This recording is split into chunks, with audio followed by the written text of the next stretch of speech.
Hello and welcome back to the Deep Dive. Today, we are opening up a topic that is, well, it's arguably one of the most Googled yet most misunderstood concepts in the modern economy. Oh, for sure. It's a subject that usually comes wrapped in these, neon flashing lights, promises of Lamborghinis, and Oh, those annoying buy my course pop-ups. yes, they seem to follow you everywhere. We're talking about earning income, remotely generating revenue without ever leaving your house. But, and this is a massive but, we are stripping away all that veneer today. Yeah. We're taking a very, very different approach. And it's about time we did. The internet is just absolutely littered with what I call financial junk food. Yeah, I like that. Financial junk food. It is. It looks good. It might taste sweet for a second, gives you that quick rush of dopamine, but it has zero nutritional value. Actually, it's worse than that. A lot of it is just toxic. Right. Today, we're looking for the protein. We want the muscle. Exactly. So we have pulled together this massive stack of research, market analysis, and some really practical guidebooks. We're focusing on the landscape in the USA specifically, though. I mean, these principles apply pretty much anywhere with a Wi-Fi connection. And the headline here isn't get rich quick. Mm-hmm. The headline is actually, well, it's kind of boring. Which, ironically, Yeah. is what makes it so trustworthy. We're calling this the anti-hype guide to side hustles. And that term anti-hype is so crucial. We have to frame this correctly from the start. If you look at the economic data we have in front of us, the landscape has just fundamentally shifted. In what way? Well, we aren't just talking about teenagers trying to make pocket money anymore, or, people looking for fun money. We're seeing a real structural shift where professionals, I'm talking people with degrees, with mortgages, with solid 9-to-5 careers, are actively seeking out secondary income streams. And not for luxuries. Not at all. They aren't doing it to buy a boat. They're doing it to hedge against inflation, maybe pay down some crippling student debt, or just to build a safety net. A safety net that their primary employer just can't or won't guarantee anymore. That's the context we need to start with. It's not just an opportunity anymore. For a lot of people, it's starting to feel like a necessity. But okay, let's play devil's advocate right at the top here. Please. When we say anti-hype, what are we actually filtering out? Because the sources we looked at were pretty aggressive about So we what start with the doesn't work. USA, They which were connects to home, ruthless, and I and this loved leads it. to The sources earnings, which are basically just based on say, ideas. If the business model relies on you recruiting 3 other people to sell a product, It's a pyramid scheme. it's a pyramid scheme. Walk away. If it promises a 6-figure return in 30 days with 0 skill requirement, it is a scam. Full stop. The anti-hype reality check is that legitimate income is a direct exchange of value. You are trading your time, or a specific skill you possess, or the leverage of a smart tool for money. That's it. If you can't identify the value that you're providing that equation, you're probably the one being sold. Value for money. It sounds so simple, but I think people get lost in the complexity of the internet. They think there's some secret code or something. They do. They're always looking for a hack or a glitch in the system. They think there's a button they can push, but there are no glitches. There's only the market. And the market only pays for solutions to problems. Okay, so let's look at this market. We've got a roadmap for today's deep dive covering 5 distinct territories. We're going to look at the service economy, specifically freelancing and online tutoring. Mm-hmm. Then we'll move to the tech frontier with the rise of AI tools. And finally, we'll hit the creative models like print on demand and content creation. It's a really solid mix. It ranges from, I need money next week, all the way to, I want to build wealth for next year. Let's start with that first category then, the I need money next week, segment 1, the service economy. And let's start with freelancing. The source material calls this the flexible giant. But honestly, I have to ask, hasn't freelancing become a bit of a dirty word? How so? It just feels like a race to the bottom, like everyone is on these platforms just undercutting everyone else on price. That's a valid fear. It really is. And the data shows that the bottom of the market is, it's incredibly crowded. If you go on those platforms and you're just offering, say, generic typing or basic data entry, then yes, you are competing with millions of people globally who are willing to work for pennies. Right. But the sources point to a completely different layer of the freelance economy. They call it the specialist layer. This is where you see the concept of the unbundling of the job market really happen. That's an interesting phrase, unbundling. Could you unpack that a bit? Sure. So think about a traditional role, like a marketing manager at a mid-sized company. That one person, they handle strategy, they do social media, they do the copywriting, the email newsletters, maybe even some basic graphic design. That is a bundled role. Companies are now realizing they can unbundle that. Meaning they don't have to hire one person for a huge salary. Exactly. They don't need to hire one person for $80,000 a year plus benefits to do all of that, especially if they only really need the email newsletter part right now. They can just hire a freelancer specifically for the email newsletter, another for the graphics, and maybe a third for the high-level strategy. So for the freelancer, the goal isn't to be a generalist who can do everything. It's to be a micro-specialist. Precisely. And this is where we see the no-degree advantage that the sources emphasize so much. Ah, okay. In that traditional $80,000 job, HR is going to require a bachelor's degree. It's a gatekeeping mechanism. It's a filter. But not in the freelance world. In the freelance world, the client, let's say it's a small business owner, they don't care about your diploma. They just have a pain point. They're thinking, my email open rates are terrible and I'm losing sales. Mm-hmm. If you can come in and say, I fix low email open rates, you're hired. Your portfolio becomes your degree, your results. That's your transcript. That's incredibly liberating. Yeah. But also kind of terrifying because it puts the burden of proof 100% on you. It does. So what are the specific sectors where this unbundling is happening most aggressively? The notes mention writing and design, but this feels so broad. You have to drill down. Writing is way too broad. But technical writing for SaaS companies, that's a niche. Ghostwriting LinkedIn posts for CEOs, that's a goldmine. Okay, that's specific. The sourceless video editing as a massive, massive growth area. Every business now thinks they need to be a media company. Right. They all want to be on TikTok and Reels.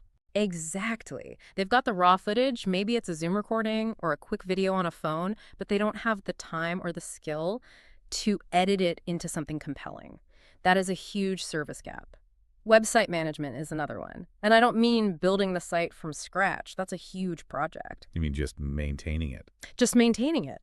Updating plugins, fixing broken links, swapping out images on the homepage. It's basically digital janitorial work. But it pays. It pays because business owners hate doing it. And it's critical. You mentioned the business owner's perspective that they hate doing it. Is that the primary driver here? Just convenience? It's cost and agility. Hiring a full-time employee from a business perspective is like a marriage. Okay. It's expensive, it's really hard to reverse, and it comes with all this legal baggage and payroll taxes. Hiring a freelancer, that's like a date. Right. If it goes well, great. You go on another one. If not, you just move on. No hard feelings. Businesses are willing to pay a premium hourly rate just to avoid the long-term liability of an employee. You're selling them flexibility. You are solving a headache without adding a headcount. Okay, so let's talk about the money, the trajectory. Mm-hmm. The source used the term growth arc, which I really appreciate. They didn't say instant riches. No, thankfully. So what does this arc actually look like for a beginner, someone just starting out today? It usually starts with what I like to call the portfolio phase. You might have to take a few jobs that pay slightly below what you think you're worth just to get that verified review badge on a platform like Upwork or Fiverr. And this is where people get discouraged. This is where most people quit. They do the math and they say, I'm earning $10 an hour, this sucks, I'm out. Because they're treating it like a wage instead of an investment. 100% correct. In the very beginning, you are buying your reputation. The sources are so clear on this. This is a reputation economy. Once you have five-star reviews, you can raise your rates by 20%. Just like that. Just like that. You have social proof. 5 more reviews after that, raise them again. Mm-hmm. The people who are making CEO money in freelancing, and they absolutely exist, we're talking 6 figures, they have years of compounded reputation. They're reliable. And that's the real scarcity in the market. Reliability is surprisingly rare. It's amazing to me that just showing up is a competitive advantage. It sounds crazy, doesn't it? So if you just show up on time and do what you said you were going to do, you're already in, the top 10%? Tragically, yes. The bar for basic professionalism is shockingly low. Clear communication, not ghosting the client halfway through a project and hitting your deadlines, that makes you a unicorn in this space. If you treat it like a serious business, clients will cling to you because they are so tired of dealing with flakes. Wow. Okay, let's pivot slightly within the service economy. We're moving from doing the thing to teaching the thing. Mm-hmm.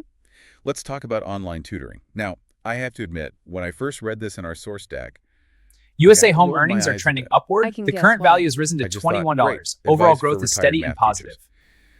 But the breakdown suggests the market is much, much wider than that. So much wider. The retired teacher demographic is definitely still there, and they do really well. But the growth is in what we call skill transfer. It's not just the classic academic subjects like calculus or chemistry. It's functional skill. Like, what are people actually paying to learn one-on-one? Excel. I mean, huge demand for Excel tutoring. Photoshop, English as a second language, but specifically for business professionals, coding basics for kids. The source also highlights a massive growing demand for digital literacy tutoring. Digital literacy, what does that mean? Think about it.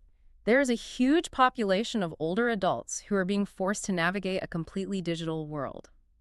They need someone to patiently and without judgment explain how to use cloud storage or how to secure their passwords or just how to use a smartphone effectively. That's really interesting. So you aren't necessarily tutoring a child to pass a test. You might be tutoring an adult just to survive modern life or the modern workplace. Exactly. And the barrier to entry here is much lower than people think. You don't need a PhD. Right. In fact, sometimes having a PhD is a hindrance. You just need to be 1 or 2 steps ahead of the student. We call it the curse of knowledge. Sometimes a true expert is actually a terrible tutor because they can't remember what it was like to not understand the basics. I've definitely experienced that. Right.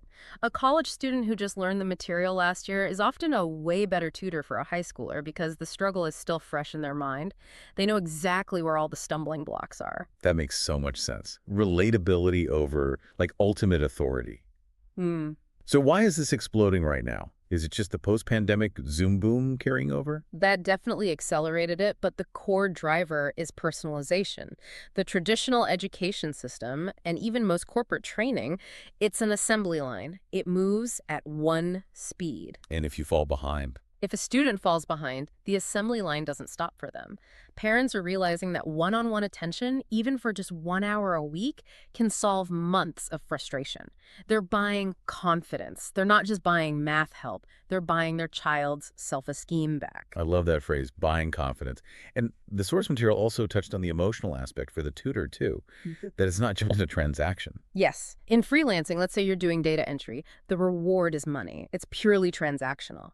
In tutoring, there's this dopamine hit you get when you see the light bulb finally turn on for the student. It's meaningful work. You feel like you've actually contributed something positive. A real human connection. Exactly. And from a financial perspective, it's sticky. If you get a student, you usually have them for a whole semester or maybe even a year. It provides predictable, stable cash flow, which is the holy grail for any side hustler. Steady checks versus constantly hunting for the next gig. That stability is huge when you're trying to budget. Okay, let's leave the human-to-human service economy for a bit and step into the matrix. Segment 2, the tech frontier, AI tool services. This is a Wild West right now. The source calls this the opportunity gap. Now, I want to challenge this right away. Go for it. We hear every single day that AI is supposed to replace jobs. ChatGPT will replace writers, Midjourney will replace designers. But this source is arguing that AI is actually creating a side hustle for writers and designers. How does that work? It is a paradox, but it's a temporary one. The opportunity gap exists because the technology is moving much faster than the average business owner's ability to adapt to it. So yes, ChatGPT can write a blog post. But the local real estate agent doesn't know how to prompt it correctly. They don't know how to fact-check the output. And frankly, they just don't want to log in and learn another system. They know they should be using AI. They read about it in the news. But they're intimidated by it.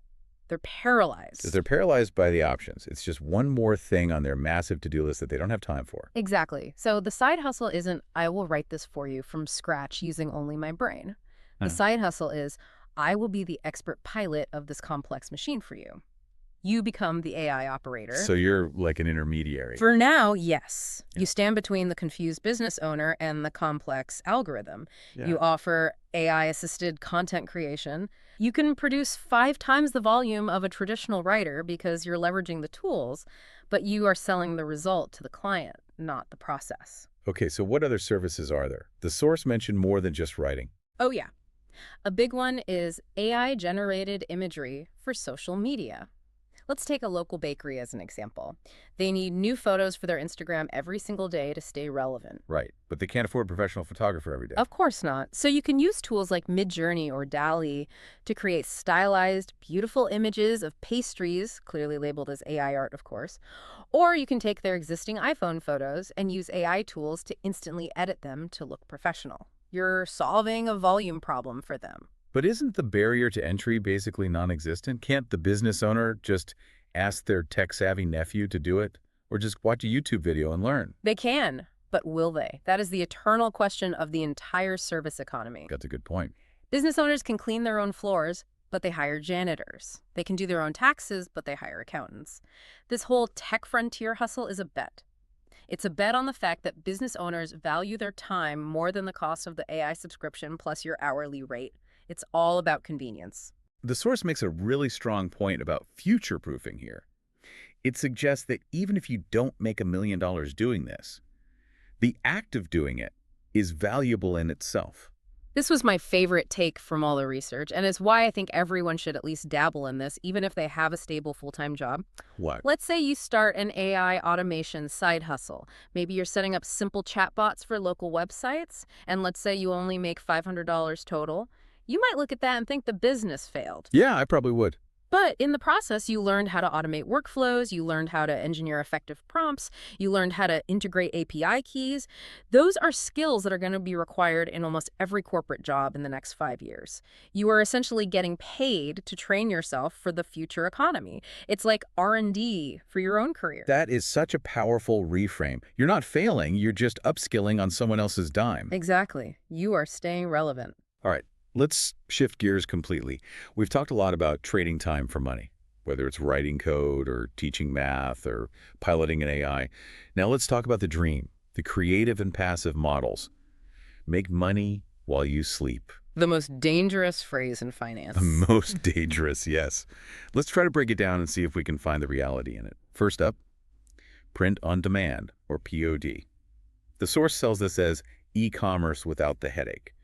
So for the listener who has no idea what this is, can you walk us through the mechanics? How is this different from me buying 500 t-shirts and sticking them in my garage? That garage phase is what kills most e-commerce businesses. You buy all this inventory, it doesn't sell, you lose all your money, and now your car is permanently parked in the driveway. Print on demand completely flips that model. You create a digital file, a design for a shirt, a mug, a phone case, whatever. You upload that file to a platform like Redbubble or Printful. It just sits there as pixels on a server. It costs you nothing to store it. It only becomes a physical product at the exact moment a customer clicks buy. The provider then prints it, packs it, and ships it directly to the customer. You never even touch the shirt. So the financial risk, the risk of holding inventory, is zero. You can't lose money if no one buys your design. Zero financial risk when it comes to stock. But, and here's the massive reality check, the risk simply shifts from financial to temporal. The risk is your time. What do you mean? Because the barrier to entry is so incredibly low, everyone is doing it.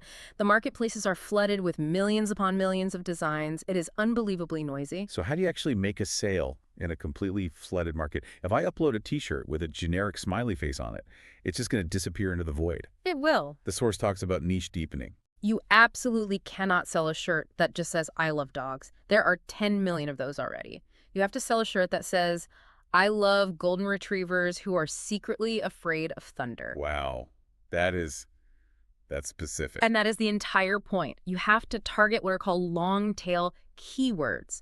The source really emphasizes that you are not really a designer in this model. You're more of a data analyst. You're looking for underserved audiences who are intensely passionate about very specific things, hobbies, weird inside jokes, professions. A shirt for left-handed accountants will sell way better than a generic shirt for cool people. So the hustle is what, 10% design and 90% research and marketing? Absolutely. And on the design part, the source had a really reassuring note for those of us like me who can't draw. Oh, good. Text-based designs often outsell complex artwork. A funny slogan in a nice-looking font is often all it takes, but you have to be willing to upload hundreds of designs to find the 3 that actually sell. It's a volume game. It's a numbers game. It's like throwing spaghetti at the wall, but scientifically. You test, you see what gets views, you iterate on what works. It's a very, very slow burn. You might make $2 your first month. Which brings us to our final category, which is arguably the slowest burn of all. Content creation. Right. Blogs, YouTube, TikTok, all of it. The source calls this one the long game. This is the one that everyone wants because of the whole influencer lifestyle they see on Instagram. We see the vacations, the sponsorships, the free stuff. Sir? But the source material just strips all that glamour away completely. Okay. It describes content creation not as performing, but as asset construction. I really like that distinction. A video isn't a performance, it's an asset. Right.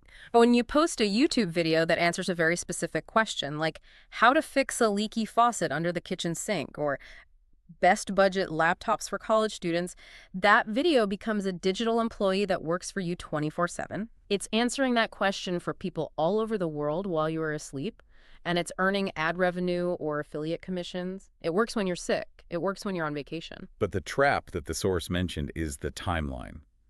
This is where the anti-hype gets really real. This is the valley of disappointment. That's what we call the first 6 to 12 months of content creation. The valley of disappointment. You are publishing into the void. You get 10 views, and 6 of them are your mom refreshing the page to support you.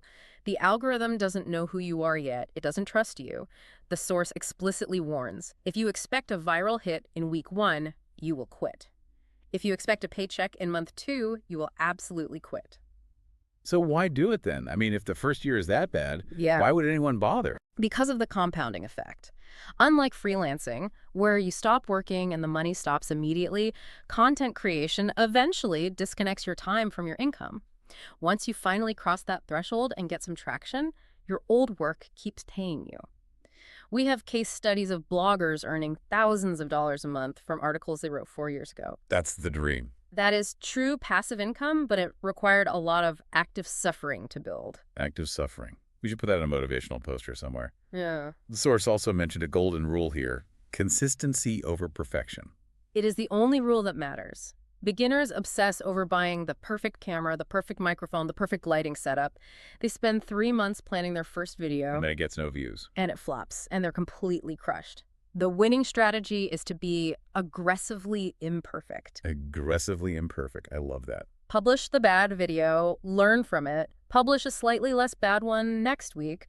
Quantity leads to quality over time. You have to churn through all the bad ideas to get to the good ones. You can't steer a parked car. You can't steer a parked car. That's good. It really sounds like a huge mindset shift is required for all of these. We've covered the mechanics, freelancing, tutoring, AI, POD, content. But the source included a whole section on strategic mindset. And honestly, this felt like the most critical part of all of it. Oh, absolutely. Because you can give someone the best roadmap in the world, but if they can't drive, they're not going to get there. The psychology is 80% of the battle. And the biggest killer of side hustles isn't a lack of skill. It's what we call shiny object syndrome.